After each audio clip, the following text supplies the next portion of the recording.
नमस्कार। आकाशवाणी कटक आंचलिक संवाद पढ़ुछंती सत्यव्रत बेहुरा। मुख्य संवाद। राज्य में आयुष्मान भारत प्रधानमंत्री जन आरोग्य योजना लागू नहीं केंद्र और राज्य सरकार मध्य आज स्वाक्षरित होउछि बुझामणापत्र। चलित खरीफ ऋतु में राज्य में एपर्यंत 26,28,228 मेट्रिक टन धान क्रय सूचना। विश्व प्रसिद्ध सर्वबृहत मुक्ताकाश रंगमंच बरगड़ धनुଯାत्रा आज हेब उद्यापित एवं हॉकी इंडिया लीग रे महिला वर्ग रे आज बेंगल टाइगर्स एवं सुरमा हॉकी क्लब मध्य हेब मुकाबिला। राज्य में समस्त स्वास्थ्य सेवा जोगाई देवा तथा स्वास्थ्य व्यवस्था को सुदृढ़ करने लक्ष्य रे आयुष्मान भारत प्रधानमंत्री जन आरोग्य योजना राज्य में लागू करा जिवो। आज नुआदिल्ली रे राज्य सरकार एवं केंद्र स्वास्थ्य और परिवार कल्याण मंत्रालय मध्य बुझामणा पत्र स्वाक्षरित हेबो बोली जଣାपड़िछि।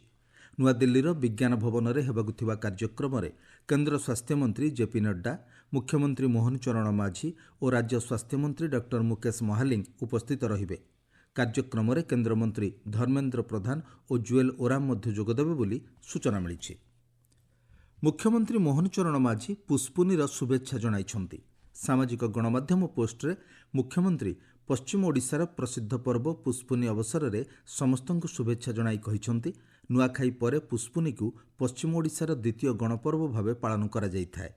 एही कृषिभित्तिक पर्व में घरे घरे पिठापणा सह नाच गीत और खेलर आसर जमी थाए। पुष्पुनी पर्व आम कर्ममय जीवन को आहुरी चलचंचल करिथाए बोली मुख्यमंत्री कहिछंती। पुष्पुनी पर्व सुवर्णपुर जिले में आनंद उल्लासर सह पालित हेउछि। विभिन्न ग्राम में लोक कलाकार और शिशुंक द्वारा पारंपरिक छेरछेरा मगार दृश्य अनुष्ठित हेउथिबा बेले विभिन्न सांस्कृतिक अनुष्ठान पक्षरु पुष्पुनी भेटघाट और नृत्य गीत कार्यक्रम आयोजन करा जाउछि। चलित खरीफ ऋतु में राज्य सरकार एपर्यंत 26,28,228 मेट्रिक टन धान क्रय करिछंती। विभिन्न मंडी में धान बिक्री करिथिबा 4,99,778 जन चाषी को सेमानंकर धानर मूल्य प्रदान करा जायथिबा जଣାपड़िछि। सूचना अनुसार 1,904 कोटी टंकार इनपुट सब्सिडी अर्थ सह मोट 7,379 कोटी टंका चाषी अकाउंट को जाइथिबा जोगाण मंत्री कृष्णचंद्र पात्र कहिछंती। अन्य पक्षरे दायित्व अवहेला पाई जगतसिंहपुर पारादीप एमआई को निलंबन करा परे जेउठी अधिकारी विरोध में अभियोग आसिबो कार्यानुष्ठान हेबो बोली मंत्री कहिछंती। चलित जनवरी मास 26 तारिख में नुआदिल्ली में अनुष्ठित हेबाकुथिबा साधारणतंत्र दिवस समारोह में जोगदेबा पाई पुरी जिला गोप ब्लॉक गणेशपुर ग्राम पंचायत अंतर्गत सुवर्णपुर ज्ञान स्वरूप साहू को निमंत्रण मिली। राष्ट्रपति भवन मिलिथिबा एही निमंत्रण पाई से खुशी व्यक्त करिसंती। से तांको प्रतिक्रिया रे कहिसंती। प्रथम जो फोन आसाला मुझे विश्वास भी कर पोस्टाल और डीडी न्यूज रु आमको कन्फर्मेशन मिलला आम विश्वास कलु हाँ एमती किसी गोटे घटी आम तो विश्वास भी एक्सपेक्टेशन नाला एक्सपेक्टेशन बाहर प्रभु श्री जगन्नाथ कृपा आम आज पाई बहुत खुशी होइछु। राष्ट्रपति आमको डकई आम ये बहुत खुशी अच्छु आ महामहिम राष्ट्रपति को आम हृदय धन्यवाद जनाऊँ। हीराकुद नदीबंधर स्थापना को 68 वर्ष पूरण होइछि। एही बंधर 69तम स्थापना दिवस अवसर में केन्द्रमंत्री धर्मेंद्र प्रधान शुभेच्छा जणाइछंती। से कहिछंती 1957 मसीह समर्पित हीराकुद नदीबंध ओडिशार अनन्य उत्कर्षतार स्थापत्य।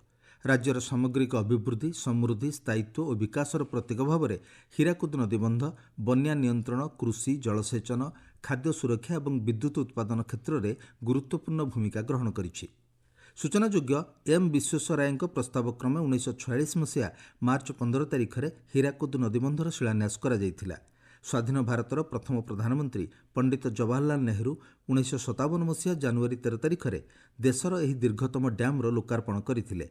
25.8 किलोमीटर दीर्घ और 200 फुट उच्च हीराकुद डैम रे 64टी स्लुइस गेट और 34टी क्रेस्ट गेट रही। व्यासकवि फकीरमोहन सेनापति जयंती अवसर में आज मुख्यमंत्री मोहन चरण माझी श्रद्धांजलि अर्पण करिसेंती।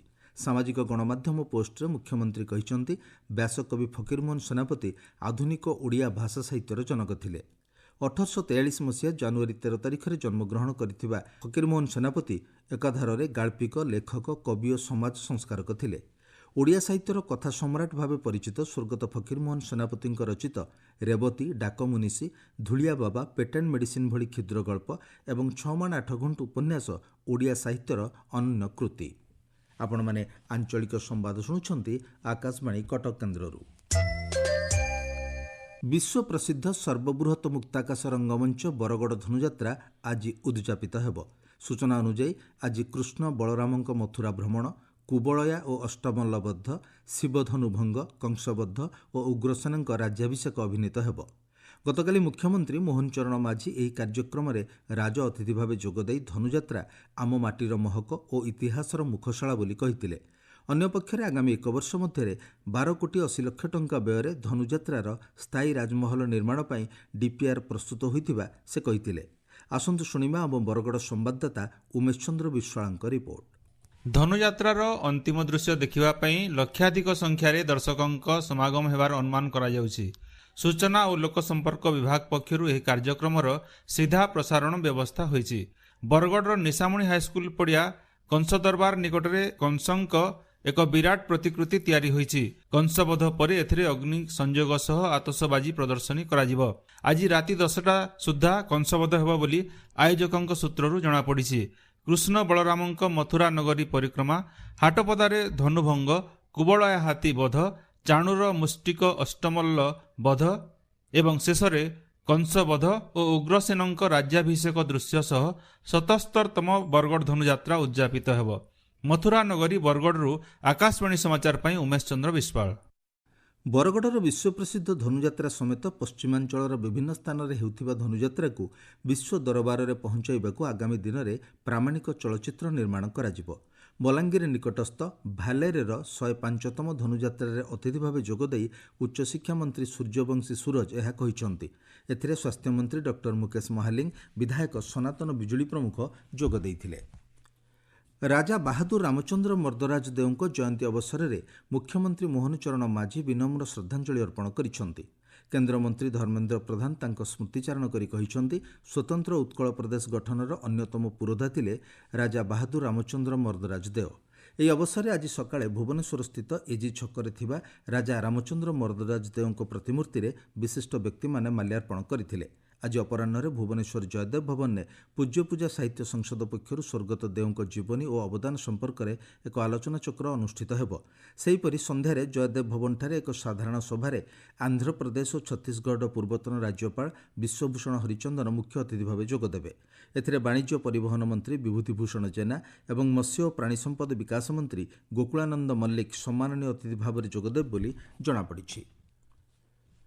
ଭଦ୍ରକ ଜିଲ୍ଲାରେ ଖାଦ୍ୟ ସୁରକ୍ଷା ଯୋଜନାରେ ସ୍ୱଚ୍ଛତା ଆଣିବା ନିମନ୍ତେ ଜିଲ୍ଲା ଯୋଗାଣ ବିଭାଗ ପକ୍ଷରୁ ଇକେୱାଇସି ଉପରେ ଗୁରୁତ୍ୱ ଦିଆଯାଉଛି। ଜିଲ୍ଲାର 4ଟି ପୌରାଞ୍ଚଳ ଏବଂ 7ଟି ବ୍ଲକରେ ଥିବା ହିତାଧିକାରୀମାନଙ୍କ ଇକେୱାଇସି ଶୀଘ୍ର ଶେଷ କରିବାକୁ କୁହାଯାଇଛି। ଅନ୍ୟପକ୍ଷରେ କେତେକ କ୍ଷେତ୍ରରେ ଶ୍ରମିକ ଓ ବୃଦ୍ଧ ବୃଦ୍ଧାଙ୍କ ଆଖି ଓ ଟିପ ଚିହ୍ନ ସ୍କାନିଂରେ ତ୍ରୁଟି ରହୁଥିବାରୁ ଅନ୍ୟ ବିକଳ୍ପ ପାଇଁ ଜିଲ୍ଲା ପ୍ରଶାସନର ଦୃଷ୍ଟି ଆକର୍ଷଣ କରାଯାଇଛି। ଶିମିଳିପାଳ ଅଭୟାରଣ୍ୟର ଚହଲାଠାରେ କୁମୁକି ହାତୀ ମହେନ୍ଦ୍ରର ଗତ ରାତିରେ ମୃତ୍ୟୁ ହୋଇଛି। ଶିମିଳିପାଳ କର୍ତ୍ତୃପକ୍ଷଙ୍କ ସୂଚନା ଅନୁଯାୟୀ ଗତ କିଛି ଦିନ ହେବ ମହେନ୍ଦ୍ର ଅସୁସ୍ଥ ଥିଲା ଓ ତାର ଚିକିତ୍ସା କରାଯାଉଥିଲା। ଦୀର୍ଘଦିନ ଧରି ଶିମିଳିପାଳରେ କାଠ ମାଫିଆ ଓ ଶିକାରୀମାନଙ୍କୁ ଧରିବାରେ ପୋଷା ହାତୀ ମହେନ୍ଦ୍ର ବନ ବିଭାଗକୁ ସହାୟତା କରୁଥିଲା। 2 ବର୍ଷ ପୂର୍ବେ ତାକୁ ଅନୁଗୁଳ ସାତକୋଶିଆ ଅଭୟାରଣ୍ୟକୁ ନିଆଯାଇଥିଲା।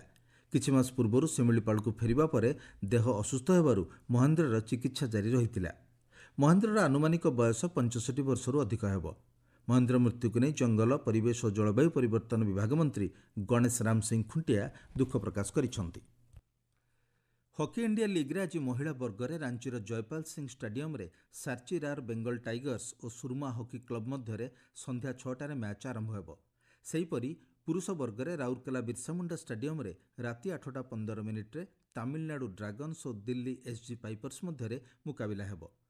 ଗତକାଲି ମହିଳା ବର୍ଗରେ ଓଡ଼ିଶା ୱାରିୟର୍ସ 4-0 ଗୋଲରେ ଦିଲ୍ଲୀ ପାଇପର୍ସକୁ ପରାସ୍ତ କରିଥିବା ବେଳେ ପୁରୁଷ ବର୍ଗରେ ହାଇଦ୍ରାବାଦ ତୁଫାନ୍ସ 5-1 ଗୋଲରେ କଳିଙ୍ଗ ଲାନ୍ସର୍ସକୁ ପରାସ୍ତ କରିଥିଲା।